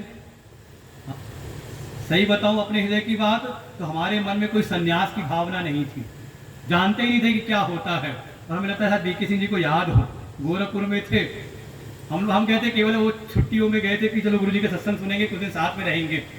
वहाँ पहुँच गए, हमारे अध्यक्ष जी भी, विजय जी भी पहुँच गए, और कुछ बात चल रही थी गुरु जी के साथ में, तो कुछ गुरु जी ने हमसे कहा, कुछ मंत्र जाप करने के लिए पूछा कि मंत्र जाप करते हो कि नहीं करते हो। तो हमने कहा नहीं, ऐसे ही अंदाज से कर लेते, माला तो लेकर के आए नहीं। तो पीछे से इन्होंने पूछा, वो मुझे याद है, इन्होंने पूछा क्या गुरु जी इसकी दीक्षा हो गई? तो गुरु जी ने कहा इसकी दीक्षा नहीं, इसकी भिक्षा करानी है। और वास्तव में उस समय तक ना तो हमें कुछ पता था कि भिक्षा माने होता क्या है, केवल उनके सत्संकल्प। वास्तव में हम जिनको केवल एक शरीर मात्र समझते हैं, तो शरीर मात्र नहीं है, उनकी स्थिति को समझना पड़ता है। साक्षात परमात्मा इस रूप में आए हुए हैं, और आज देखिए उन्होंने एक संकल्प वहां पे अपना भाव प्रकट किया, ना तो हमने कभी कोई ऐसी बात कही थी, और बिल्कुल उसके बाद से जीवन में ऐसी घटनाएं घटित हुई कि जैसे लगता है ना रेलगाड़ी अपना ट्रैक बदलती है, वो खटर पटर करते करते ट्रैक बदल के इधर आ गए। और पक्का विश्वास है, जब गुरुजी ने कह दिया सिंहासन की बात, इसीलिए गुरु शरणागति में हर प्रकार से दोनों हाथ में लड्डू हैं। आपका पारलौकिक पुरुषार्थ भी सदता है, परम पुरुषार्थ भी, और जीवन के जो तात्कालिक पुरुषार्थ हैं ये सब भी पूर्ण होते हैं। इसलिए उपाय यही है कि जो भी वो साधन बता रहे हैं उसमें किसी प्रकार का कोई संदेह संशय किए बिना उसको अपने जीवन में धारण करें। किस लिए का, इसके द्वारा ही हमारा उद्धार संभव है। अच्छा, कोई कहे हम नहीं करेंगे, भगवान कह रहे हैं आगे, आपकी बिसात नहीं कि आप ना कर सको। कोई देहधारी हो और कहे कि मैं कर्म नहीं करूंगा, तो बस मुंह धोए रखो। भगवान कह रहे हैं, अगला श्लोक पढ़ो, 5वां श्लोक, नहीं कश्चित क्षणमपि जातु तिष्ठत्य कर्म कृत् कार्यते ह्यवश कर्म सर्वा प्रकृतिजैर्गुणैः न हि कश्चित् क्षणमपि जातु तिष्ठत्य कर्म कृत् कार्यते ह्यवश कर्म सर्वा प्रकृतिजैर्गुणैः। अब देखिए बात किसको कह रहे हैं? सांख्य निष्ठा वाले को नहीं कह रहे। किसको कह रहे हैं? जो योग निष्ठा, मतलब संसार में कहीं ना कहीं अपने मनोनुकूल जो प्रति चाह रहा है, तो कहीं ना कहीं देह में आसक्त होकर चाह रहा होगा, आत्मस्थित होकर के नहीं। अभी स्थिति कहाँ है? कहा देह में, अज्ञान में स्थित है, देह में स्थिति है। और देह किससे बनी है? का प्रकृति के गुणों से। तो भगवान कह रहे कोई जो ऐसा है, ऐसा कोई मनुष्य जो कहे कि मैं कुछ नहीं कर्म शुरू ही नहीं करूंगा और जो लिया हुआ कर्म उसको भी छोड़ दूंगा, तो केवल संन्यास मात्र से, ज्ञान रहित केवल और केवल कर्म संन्यास मात्र से चलूंगा, तो भगवान कहते हैं ऐसा कोई हो ही नहीं सकता।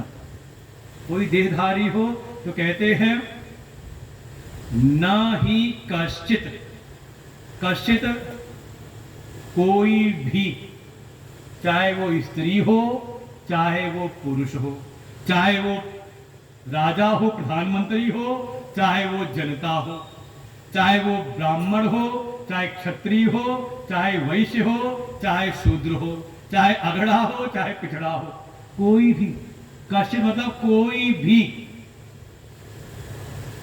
क्षणमपि, क्षण मात्र भी, जातु कभी भी, न तिष्ठति अकर्मकृत, वो अकर्म में रहते हुए एक क्षण मात्र भी, कोई भी कभी भी रह नहीं सकता।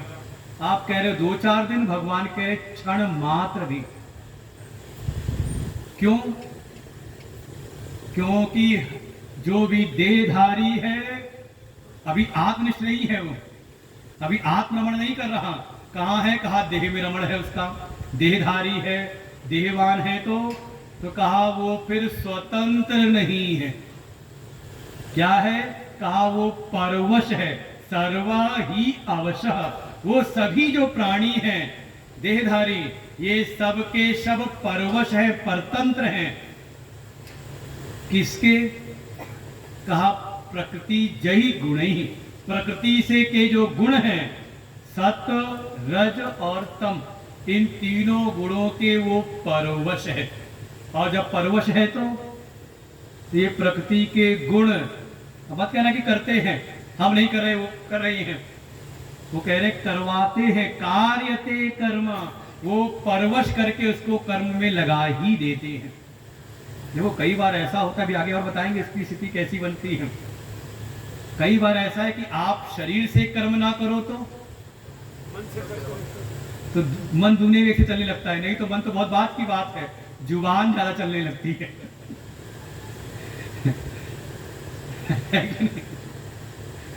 कोई कहे कि आज हमारा मौन व्रत है, उस दिन तो घर में सब सुखी होते हैं, लेकिन सबको पता होता है कि कल मौन व्रत टूटेगा भी। और मान लो कोई अगर बिल्कुल निश्चेष्ट हो जाए, बिल्कुल कुछ भी ना करे, तो पक्की बात है उसके आसपास के जो लोग हुए ना, वो ज्यादा ही सक्रिय हो जाएंगे। चलो अब इनकी अंतिम क्रिया की व्यवस्था करो। भगवान कह रहे कोई भी कहीं भी, आप कह रहे 2-4 दिन, क्षण मात्र भी कोई अकर्मकृत नहीं रह सकता, बिना किए रह ही नहीं सकता। क्यों? क्योंकि ये प्रकृति के जो गुण हैं सत्व, रज, तम, बलात् उसको कर्मों में लगा देते हैं। मन में है कि चलो ध्यान करें, जप करें, पूजा करें, बैठा नहीं जाता, कहीं ना कहीं कोई ना कोई काम याद आ जाता है। जिस समय कर्म में लगे हुए हैं उस समय आलस आता है, और जिस समय सोने का समय है, लेटे हैं बिस्तर पर और नींद नहीं आ रही, क्या हो रहा है? हो स्वतंत्र आप, कहा कहीं ना कहीं सत्वगुण बढ़ गया तो आप आ गए सत्संग में, आपका मन लग रहा है। यही बैठे बैठे रजोगुण बढ़ जाए तो चाहे कितनी अच्छी बात भी हो, आप सत्संग में बैठ नहीं सकते, तुरंत के भाग खड़े होगे, किसी क्रिया में लग जाओगे। और यही बैठे बैठे अगर तमोगुण बढ़ जाए तो फिर बढ़िया अगर व्यवस्था हो तो कहीं कोना पकड़ करके कुर्सी पर, जब जयकारा हुआ तो याद आया अच्छा सत्संग चल रहा है, अभी 5वें श्लोक पर पहुंचे हैं, है कि नहीं परिस्थिति। लेकिन फिर भी कोई कहे कि नहीं हम जबरदस्ती कर लेंगे, हम कोई कर्म नहीं करेंगे, यह तो अनात्मज्ञ चोदितम कर्म न आरभते। भगवान ने कहा कि कोई आरंभ ना कर, नहीं कर सकता, ऐसा कर नहीं सकता। तो कोई जो अभी है तो अनात्मज्ञ, अभी तो है देह में स्थित, और कहेगा नहीं मैं जबरदस्ती करूंगा, बलात् करूंगा। कैसे? तो कहा 6ठे श्लोक में, कर्मेन्द्रियाणि संयम्य य आस्ते मनसा स्मरन् इंद्रियार्थान् विमूढ़ात्मा मिथ्याचार स उच्यते। कर्मेन्द्रियाणि संयम्य य आस्ते मनसा स्मरन् इंद्रियार्थान् विमूढ़ात्मा मिथ्याचार स उच्यते। गीता जी का पाठ ऐसा पाठ करने में ही आनंद आता है, इसलिए बिल्कुल गीता जी जरूर लेकर के आए अगर पूरा इसका आनंद लेना हो तो। किसी ने कहा नहीं अब तो हम हाथ पैर बांध करके, यहाँ तो जगह है नहीं बैठने की, बिल्कुल सिद्धासन लगा करके बैठ जाएंगे, अपने हाथ पैर वाणी सबको रोक लेंगे। कर्म इंद्रियाणि संयम्य, अपनी कर्म करने वाली जो इंद्रियां हैं उनको तो कर लिया संयमित। 2 प्रकार की इंद्रियां हैं, 5 कर्म की इंद्रियां और 5 ज्ञान की इंद्रियां। तो ज्ञान की इंद्रिय की बात नहीं कर रहे यहाँ पर, उसके बाद धैर्य रखिए, अगले श्लोक में आएगा उसकी बात। यहाँ अभी बात कही कि उसने कर्म करने वाली जो भी क्रिया करने वाली इंद्रियां हैं उनको संयमित कर लिया, हाथ पैर अपनी वाणी जुबान सब कर लिया, सिद्धासन लगा करके बैठ गए और बिल्कुल सिद्धासन लगा करके ध्यान करता है। किसका? भगवान का। कहा नहीं भगवान को क्यों परेशान करना, किसका करता है फिर? तो करता है या आस्ते मनसा स्मरण, वो फिर मन से स्मरण कर रहा है। किसका? भगवान का नहीं, तत्व का नहीं, आत्मा का नहीं, बल्कि इंद्रियार्थान। अब यहां कर्म इंद्रिय को मत लेना, अब यहां ले कर्म इंद्रिय पहले कही तो यहां इंद्रिय का अर्थ हो गया ज्ञान इंद्रियों के जो अर्थ हैं, विषय हैं, उनका चिंतन करता है। ध्यान में बैठ गया, कौन भगत आया है, कुछ चढ़ाएगा कि नहीं चढ़ाएगा, हाजी खाली चला जाएगा। मतलब ध्यान में तो बैठे कि हाँ बिल्कुल लग रहा है कि इस स्थिति में बैठे हैं कोई महात्मा जी, लेकिन मन के भीतर अब परमात्मा का, आत्मा का, इसका ध्यान नहीं कर रहा, इसका स्मरण नहीं कर रहा, वेदांत विज्ञान के अर्थों का विचार नहीं कर रहा, बल्कि ज्ञान इंद्रियों के जो विषय हैं, शब्द, स्पर्श, रूप, रस, गंध, बिल्कुल स्थिति आंख हाथ पैर बांध करके बैठ गए ध्यान में। और तभी ध्यान करते करते प्रवचन में क्या क्या सुनाता वो तो ध्यान नहीं आया, ध्यान आया वो प्रसाद में लड्डू बहुत अच्छे से, वो लड्डू फलाना दुकान के लड्डू बड़े अच्छे हैं, अरे खाते ही बिल्कुल आत्माराम हो जाते हैं। अरे वहीं पे हमारा कोई एक दिन गए थे, वहां हमारा मित्र मिला था, कोई बचपन का था बिल्कुल। अरे उस समय एक समय उसने हमारी बड़ी सहायता की थी, जब उस दुष्ट ने हमारे प्रति बिल्कुल षड्यंत्र कर रखा था। वो दुष्ट तो महादुष्ट है, भगवान करे उसको तो बिल्कुल नरक ही मिले। क्या हो रहा है ये? आस्ते स्मरण मनसा, मन से स्मरण कर रहे हैं। किसका? इंद्रियों के, ज्ञान इंद्रियों के विषय का। कोई शब्द, किसी की बात याद आई, कोई स्पर्श, अरे वहां बहुत अच्छा माहौल था, कहीं भोजन की, अरे कुछ नहीं, ध्यान में जैसे ही बैठे और तभी कुछ सुगंध आई, अच्छा आज पकौड़े बन रही, तो क्या होगा उस अब आगे? का भगवान नहीं बल्कि पकौड़े का ध्यान। ऐसा कोई है जिसने बलात्, अभी वो निष्ठा हुई नहीं, और बलात् अगर अपने कर्म इंद्रियों को रोक लिया और मन से कर रहा है संसार के विषयों का चिंतन स्मरण, तो वो कौन है ऐसा कोई? तो भगवान उसका बिल्कुल नामकरण करते हैं। आओ भगत राज तुम्हारा मैं नाम रखता हूं। क्या है? कहा ये ब्रह्मचारी नहीं है, ये ब्रह्म में चरण नहीं कर रहे। किसमें चल रहे हैं? कहा संसार के विषयों में। तो कौन है? कहा ये मिथ्याचारी है। नहीं, इसके पहले एक नाम और दिया। कौन है? कहा विमूढ़ आत्मा। मूढ़ आत्मा नहीं, बल्कि मूढ़ों में भी जो विशेष क्या कहते हैं योग्यता प्राप्त हो, तमगा उमगा उसको मिला हो, गोल्ड मेडल मिला हो मूर्ता में भी, ऐसा कोई विशेष प्रकार का मूढ़ है, उसको बहुत समझदार नहीं कहा। और कौन है? कहा वो मिथ्याचारी है। मिथ्याचार स उच्यते। भगवान कहते हो मिथ्याचारी है। आप कथा सुनो भागवत की, तो भगवान ने एक दैत्य को मारा जिसका नाम है बकासुर। अच्छा, मान लो आपको मंच पर बुलाए, आइए आइए, ये बहुत बड़े बगुला भगत हैं, क्या वह खुशी मिलेगी आपको? आप भी कहोगे क्या बोलते हो, समाज में बोल रहे हो? अरे घर में बोल लेते कोई बात नहीं। बगुला भगत माने ऊपर से तो भगत बनते हैं, लेकिन अंदर से कोई भरोसा नहीं कब किसको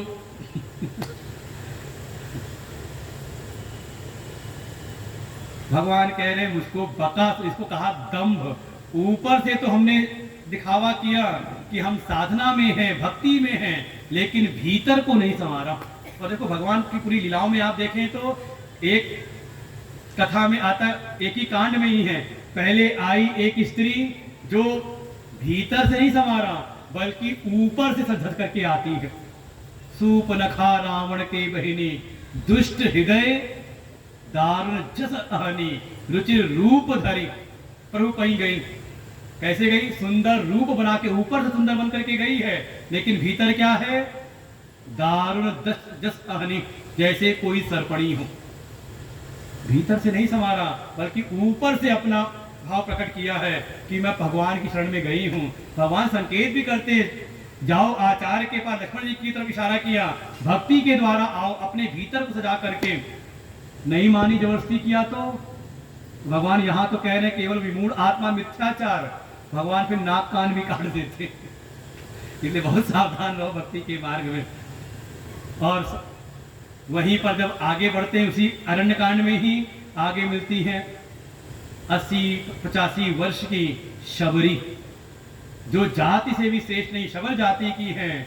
लेकिन जब वहां भगवान पहुंचे तो शबरी की स्तुति में नवधा भक्ति के का उपदेश करते हैं, उनको उपदेश नहीं कर रहे, क्योंकि उपदेश करने के बाद भगवान जो पंक्ति कहते हैं, इन 9 में से किसी के भीतर एक भी हो तो क्या बात कही जाए? सकल प्रकार भगति दृढ़ तोरे। तो ये क्या बात हुई? ये उपदेश हुआ कि उसकी स्थिति हुई सामने वाले की कि मेरी प्राप्ति के लिए 9 प्रकार के मार्ग हैं, 9 प्रकार की भक्ति है, किसी में एक आ जाए तो उसका कल्याण है। हे शबरी, तुम्हारे में तो 9 के 9 दृढ़ता पूर्वक है। तो क्या है?